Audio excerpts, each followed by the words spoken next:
ನಮ್ಮ ಸಂವಿಧಾನ ಜಾರಿಗೊಂಡು 75ನೇ ಸಂವತ್ಸರಕ್ಕೆ ಅದಕ್ಕೆ ಗೌರವ ಕೊಡುವುದಕ್ಕಾಗಿ ಸರ್ಕಾರದ ಆದೇಶ ಮಾಡಿದೆ.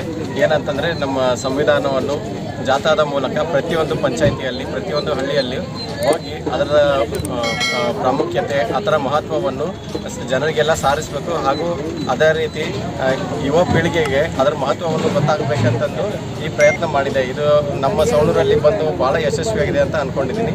ಇನ್ನು ಮುಂದೆನೂ ಕೂಡ ಎಲ್ಲ ಗ್ರಾಮ ಪಂಚಾಯತಿಗಳು ಕೂಡ ಯಶಸ್ವಿಯಾಗಲಿ ಅಂತ ನಾನು ಹಾರೈಸ್ತೀನಿ.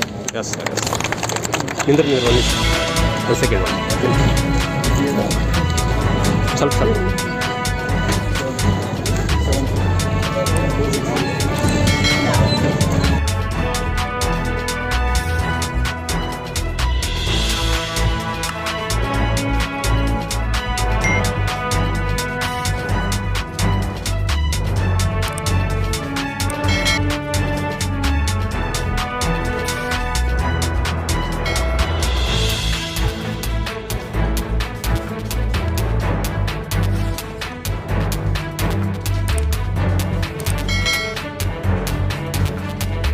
ನಮ್ಮ ಚಾನೆಲ್ಗೆ ಸಬ್ಸ್ಕ್ರೈಬ್ ಆಗಿಲ್ಲ ಅಂದ್ರೆ ಇಲ್ಲಿರುವ ಸಬ್ಸ್ಕ್ರೈಬ್ ಬಟನ್ ಅನ್ನು ಪ್ರೆಸ್ ಮಾಡಿ ಹೆಚ್ಚಿನ ಅಪ್ಡೇಟ್ಸ್ ಪಡೆಯೋದಕ್ಕೆ.